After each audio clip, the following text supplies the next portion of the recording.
Some crimes present themselves in the open, obvious and terrifying.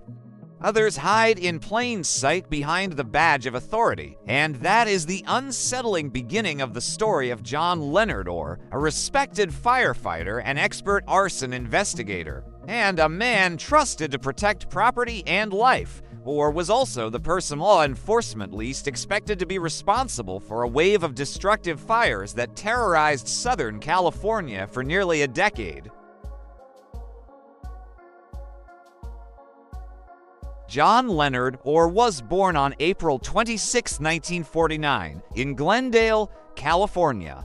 At a young age, Orr developed a fascination with fire that would ultimately define both his career and his crimes. After serving in the U.S. Air Force, he pursued work in public service.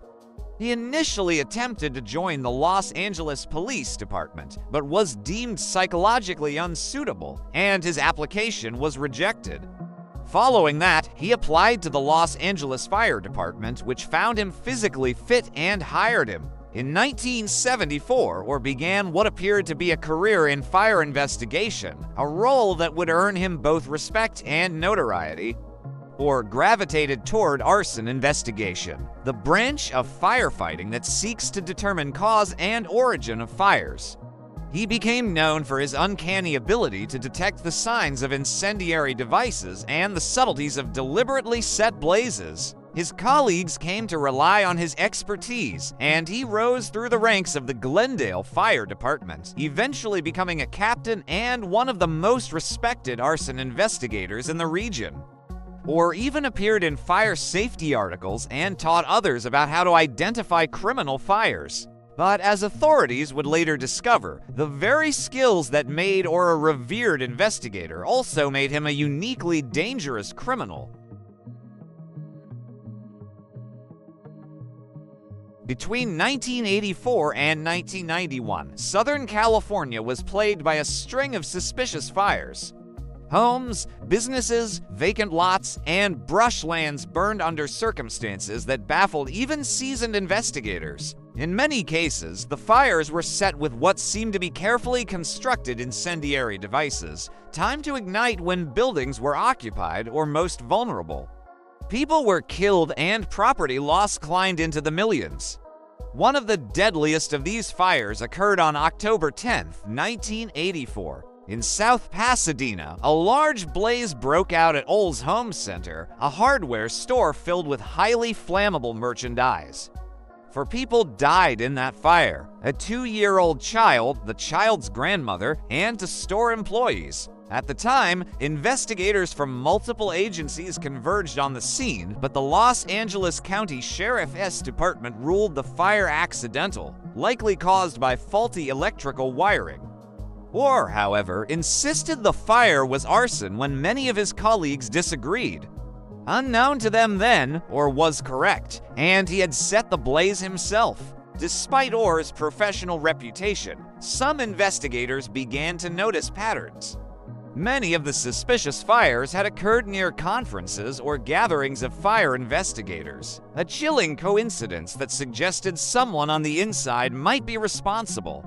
In 1987, a fire in Bakersfield included a timed incendiary device left among artificial flowers. Investigators recovered a piece of notebook paper wrapped around the device that bore a previously unmatched fingerprint.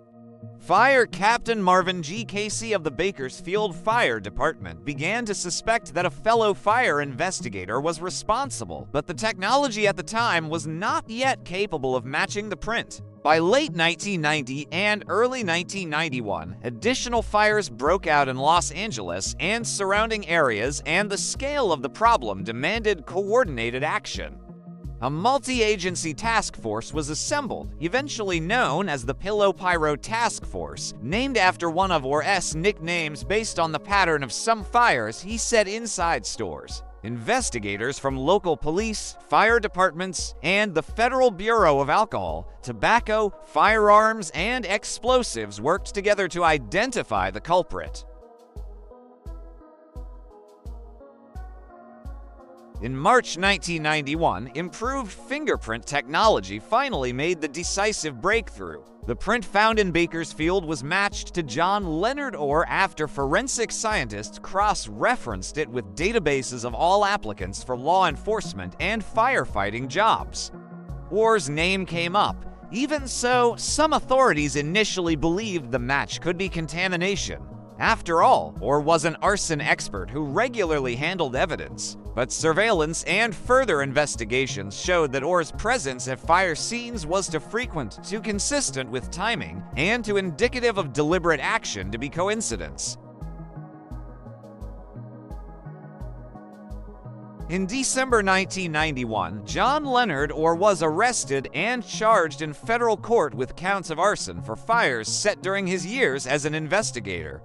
By that point, he had already earned a reputation, both as a skilled investigator and, unknown to others at the time, one of the most prolific serial arsonists in U.S. history. Some estimates suggest that Orr was responsible for setting nearly 2,000 fires in California over his active years, more than any other known serial arsonist in the 20th century. Federal charges included a series of fires linked to devices and patterns specifically associated with Orr's work, with investigators demonstrating a clear modus operandi, setting fires using timed incendiary devices often involving cigarettes, matches, paper, and rubber bands, then leaving the scene before flames broke out. This method caused extensive property damage and placed innocent lives at risk. In July 1992, a federal jury in Fresno convicted Orr of 3 counts of arson related to several fires in Bakersfield and Tulare. Federal Judge Oliver Wanger sentenced him to 30 years in prison. Orr later pleaded guilty in March 1993 to 3 additional counts of arson in Los Angeles under a plea agreement, a decision influenced by the absence of resources for a full defense and the overwhelming evidence against him. But the most consequential legal battle was yet to come. In 1994, state prosecutors in Los Angeles charged Orr with 4 counts of first-degree murder and 21 counts of arson related to fires stretching from 1984 to 1990, including the deadly Ol's hardware store blaze. The prosecutor, Mike Cabral, sought the death penalty and offered Orr a deal, confessed to all acts of arson dating back to his youth in open court, and the death penalty would be removed from consideration or refused. His trial began, and prosecutors used key pieces of evidence that shocked observers. In addition to the fingerprint evidence linking him to specific fires, they presented Orr's own unpublished manuscript, a novel titled Points of Origin, which contained fictionalized accounts of arson scenes bearing striking similarities to the real fires investigated in Southern California. Passages in the manuscript described methods and fire environments that matched actual cases, including the hardware store blaze that claimed 4 lives. By June 25, 1998, a California state jury convicted John Leonard Orr on all 4 murder counts and all but one of the arson counts related to the charges. The jury deadlocked on whether to impose the death penalty. Ultimately, Orr was sentenced to life without the possibility of parole for the murders, plus an additional 21 years in prison for the remaining arson convictions. Some years later, an appeals court vacated 9 years of the sentence related to 1 fire, but the bulk of the sentence remained intact. Orr began serving his state sentence after completing his federal term. Today, John Leonard Orr is incarcerated at Mule Creek State Prison in Ione, California, where he remains behind bars for life. Despite overwhelming evidence and multiple convictions, Orr has continued to deny that his novel was an admission of his crimes, insisting that the characterizations within it were fictional and not based on his own actions. The legacy of John Leonard Orr's crimes extends far beyond his incarceration. His case has been the subject of books, documentaries, television episodes, and even inspired fictional adaptations, including the Apple TV Plus series Smoke and the HBO film Point of Origin. Writers, investigators, and psychologists have explored not only the mechanics of his crimes, but also the psychology of a man who turned tools of protection into instruments of destruction. John Leonard Orr's story stands as a chilling reminder that the very person entrusted with uncovering the truth can sometimes be the one hiding it.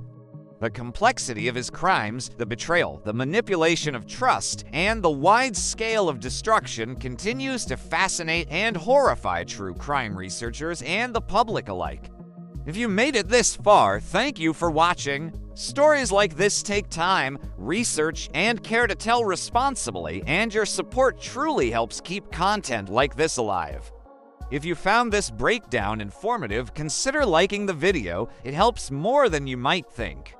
And if you want more in-depth true crime stories told with facts and context, subscribe to the channel and turn on notifications so you don't miss the next one. Let me know your thoughts in the comments below, and I'll see you in the next story.